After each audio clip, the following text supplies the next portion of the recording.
일곱째 달에 이르러는 그달 초하루의 성회로 모이고 아무 노동도 하지 말라. 이는 너희가 나팔을 불 날이니라.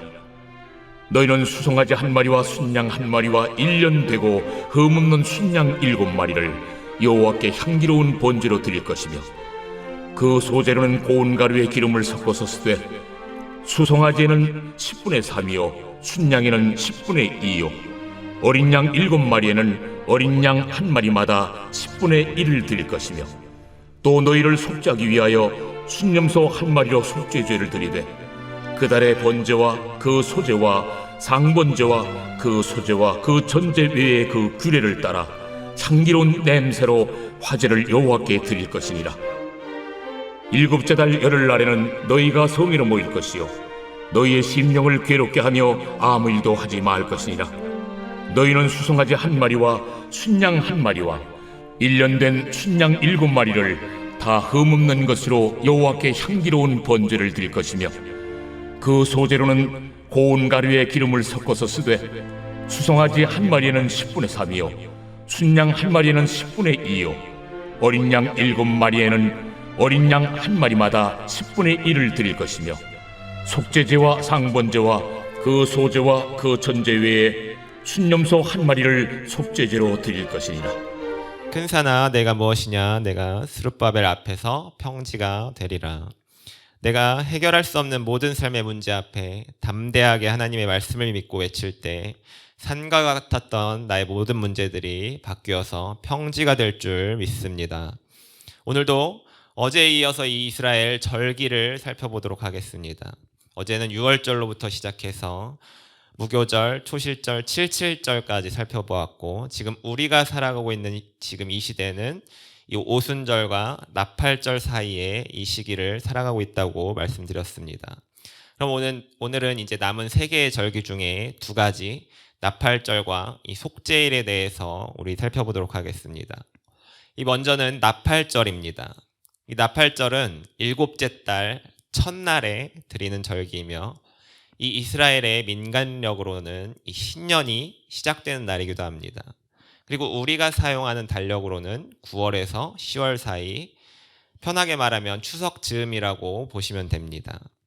이 날은 모든 일을 하지 않으면 전국에서 나팔을 불기 때문에 나팔절이라고도 하고, 이스라엘 민간력으로는 1월 1일이기 때문에 신년절이라고도 합니다.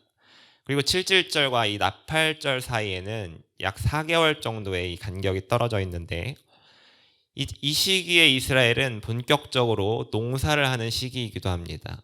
3월에는 밀을 추수하고 포도나무를 돌보고, 4월에는 첫 포도를 땁니다.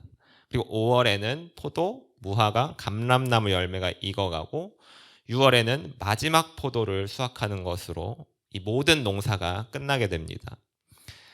제가 지금 이야기한 것은 이 성서에서 나온 달력이기 때문에 여기에 2에서 3을 더하게 되면 우리가 사용하고 있는 달력이기도 합니다. 즉, 나팔절이 되기 전에 모든 이스라엘 백성들은 이 모두가 다 이 수확을 마치게 됩니다. 그리고 그런 이후에 나팔을 불게 되면 백성들은 이 추수한 곡식을 가지고 하나님 앞에 나아가서 기쁨과 감사의 제사를 드리게 되는 것입니다. 이 나팔절이 현재를 살아가고 있는 우리에게 의미하는 것은, 우리 주님께서 나팔 불 때에 이 땅에 내려오신다는 증거를 보여주고 있습니다. 마태복음 24장 31절을 보면, 그가 큰 나팔 소리와 함께 천사들을 보내리니 그들이 그의 택하신 자들을 하늘 이 끝에서 저 끝까지 사방에서 모으리라. 즉, 나팔 소리가 울리게 될 때 우리 주님께서 택하신 자들을 이 사방에서 모으게 됨을 의미하고 있습니다. 그리고 사도 바울도 이에 대한 언급을 했는데, 고린도전서와 데살로니가 전서에서도 언급했습니다. 데살로니가 전서 4장 16절을 보면, 주께서 호령과 천사장의 소리와 하나님의 나팔 소리로 친히 하늘로부터 강림하시리니 그리스도 안에서 죽은 자들이 먼저 일어나고, 이에 더해서 요한계시록에서는 나팔과 함께 여러 가지 사건들이 이 땅에서 일어나게 되고, 그리고 요한계시록 이제 11장 15절에 보시게 되면 7째 천사가 나팔을 불매 하늘에 큰 음성들이 나서 이르되 세상 나라가 우리 주와 그의 그리스도의 나라가 되어 그가 세세토록 왕노릇 하시리로다. 이와 같이 나팔절에 관계된 구절들을 통해서 우리 주님께서 이 나팔 소리와 함께 이 땅에 오시고 그 이후의 사건들에 대해서 언급해 주셨습니다. 그럼 이제 다시 이 이스라엘 백성들이 지내는 이 나팔절로 돌아가 보면 이스라엘 백성들이 이 모든 수확을 마친 시기이기 때문에 이 배고플 걱정 없이 자기가 추수한 곡식을 먹고 또 포도는 이 포도주를 만들기도 하고 먹고 마시게 됩니다. 즉 우리식으로 얘기하면 배부르고 등 따스한 시기가 바로 이 시기입니다. 그럼 왜 하나님께서 이스라엘 백성들이 풍성한 시기, 농사 걱정이 없는 시기에 이 하나님 앞에 부르셨습니까? 물론 하나님 앞에 이 수확의 제물을 드려서 감사의 제물로 드리기 위함도 있지만 오늘 큐티 제목에서 보듯이 풍요할 때 힘써야 할 회개, 이 의미가 더 중요하게 가지고 있습니다. 우리가 사탄에게 넘어가기 가장 쉬운 때는 언제인지 아십니까? 바로 내가 사탄의 공격 앞에서 사탄과 치열하게 싸우고 있을 때가 아닙니다. 그 순간 정말 고통스럽고 포기하고 싶고 그렇지만 계속해서 앞으로 전진하면서 꾸역꾸역 싸워 나갑니다. 그러나 내가 사탄의 공격에 넘어지는 순간은 내가 이겼다고 생각할 때입니다. 다윗이 밧세바의 유혹에 빠진 때가 바로 언제입니까? 다윗이 그 힘든 세월 다 지나가고 아내도 많고 자녀도 잘 자라고 있고 나라는 계속해서 풍요로워지고 부강해져 가고 있고 자기와 동고동락한 이 부하 장수들이 계속해서 전쟁에서 승리했다는 소식이 들려옵니다. 이제야 하나님께서 나의 힘듦을 아시고 나에게 이렇게 갚아주시는구나. 이제야 하나님이 나의 마음을 아시는구나. 내가 이제 더 이상 고통당하지 않겠구나 하는 그 순간 바로 이 우리아의 아내 밧세바를 범하게 되는 이 죄로 인해서 다윗이 얼마나 큰 고통을 받았습니까? 자기 아들에게 쫓기고 자기 아들이 아내들과 동침하고 밧세바가 낳은 아들이 죽게 되고 그리고 솔로몬 왕 이후에 나라가 분열되는 아픔까지도 겪게 되었습니다. 우리 삶에도 이와 같은 때가 있습니다. 내가 몇 년을 기도했던 나의 남편이 주께로 돌아오고 또 나의 자녀가 교회에 나오게 되고 물질적으로 어려움을 겪었던 부분이 하나님의 은혜로 해결되게 되고 나를 그렇게 괴롭혔던 직장 상사가 갑자기 다른 지역으로 발령이 나게 되고 이전엔 집에 들어가는 것이 지옥같이 힘들고 어려웠지만 이제는 집으로 들어가는 발걸음이 너무나도 기쁘고 행복한 지금 이 순간 드디어 하나님께서 나의 기도를 들어주시는구나.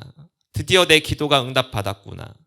이와 같이 환희와 감격과 기쁨의 순간에 사탄은 교묘하게 나를 향한 이 유혹의 속삭임을 이야기합니다. 바로 우리 스스로 죄를 짓고 하나님을 떠나게 만드는 속삭임입니다. 우리가 민수기에서도 그런 모습을 찾아볼 수 있는데 바로 이 모압 왕 발락이 선지자 발람을 데려와서 이스라엘 백성들을 저주하는 사건입니다. 이 발락은 발람을 통해서 이스라엘 백성들을 저주하려고 했지만 하나님은 그 일을 허락하지 않으셔서 오히려 발람의 입에서 축복의 말만 3번에 걸쳐서 나오게 하셨습니다. 그러나 발람은 발락에게 이렇게 말합니다. 민수기 24장 14절을 보면 이제 나는 내 백성에게로 돌아가거니와 들으소서 내가 이 백성이 후일에 당신의 백성에게 어떻게 할지를 당신에게 말하리이다 하고 즉 하나님께서 이스라엘 백성을 향한 직접적인 저주는 막으셨지만 발람은 꾀를 내어서 발락에게 이야기했습니다. 바로 이스라엘 백성들이 스스로 하나님을 떠나는 죄를 짓게 만들어서 이스라엘 백성들을 약하게 만드는 일이었습니다. 이 발람의 꾀로 인해서 민수기 25장에 보시면 백성들이 모압 여자들과 행음하게 되는 사건이 일어나게 되는 것입니다. 여러분들이 전도할 때도 여러분 마찬가지입니다. 내가 전도 대상자를 위해서 간절히 기도하고 계속해서 권면할 때 이때는 바짝 긴장하고 말도 조심하고 혹여라도 이 전도 대상자 이 사람의 마음이 상할까 봐 노심초사 계속해서 기도합니다. 그런데 이분의 마음이 갑자기 바뀌어서 교회를 오고 싶다는 마음이 들게 되고 실제로 교회에 왔을 때가 가장 취약합니다. 내 마음은 드디어 이 사람 교회 왔구나. 하나님께서 만나주시겠구나. 할렐루야. 이렇게 했는데 교회 한두 달 나오더니 갑자기 그 다음에 교회를 안 나오겠다고 합니다. 그리고 그런 뒤에 연락도 안 받고 이제는 교회에 교자도 못 꺼내게 합니다. 이런 경우가 교회 안에서는 일어나는 일들입니다. 교회로 사람을 데려오는 것도 굉장한 노력이 필요하고 중요한 일입니다. 그러나 교회 안에서 이 시험에 들지 않도록 철저하게 신경 쓰고 또 관리해주고 이전보다 더 많이 기도해주고 또 관심을 가져줘야 합니다.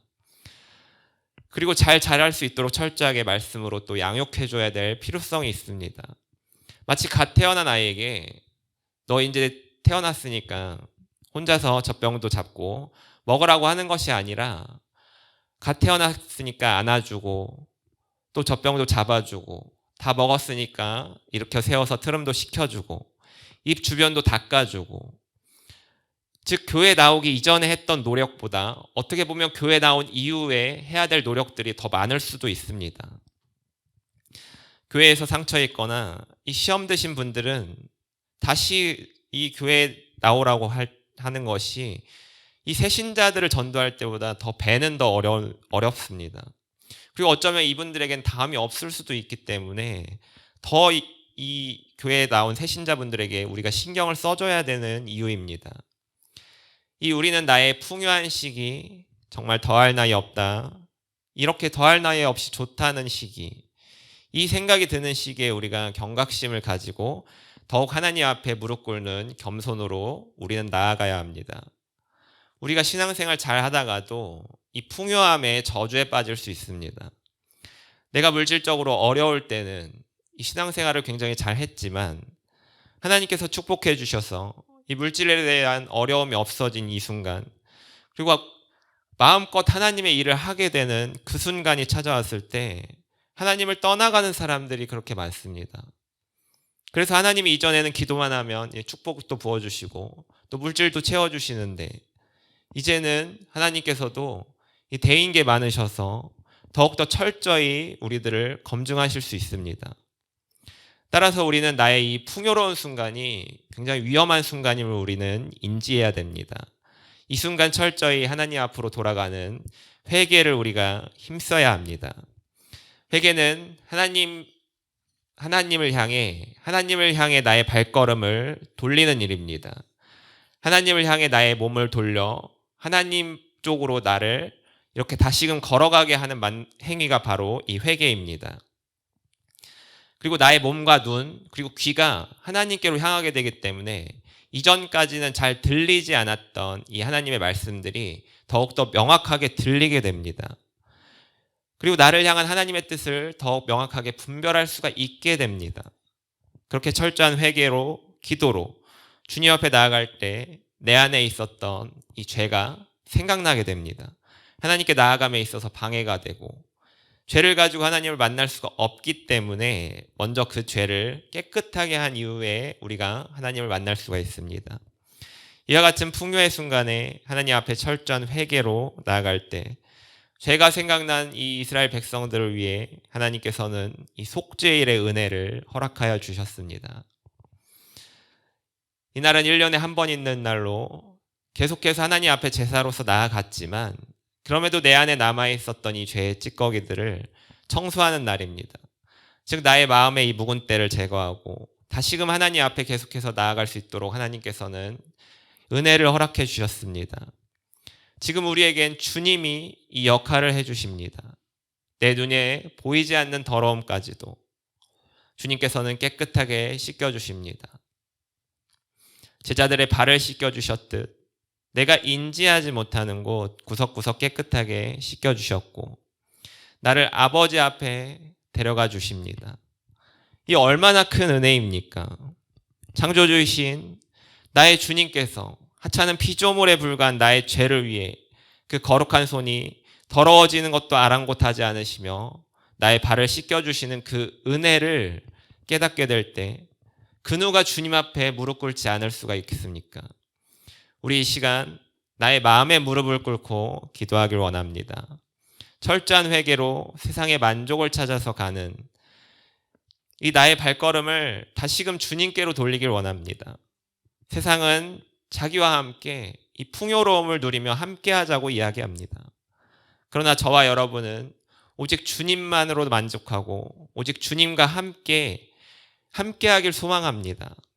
그렇게 주님과 함께 아버지 앞으로 나아갈 때 하나님 아버지께서 여러분들을 안아주시며 또 위로해 주시고 나의 필요를 채우시며 차고 넘치게 부어주시는 은혜를 경험하시기를 축복합니다.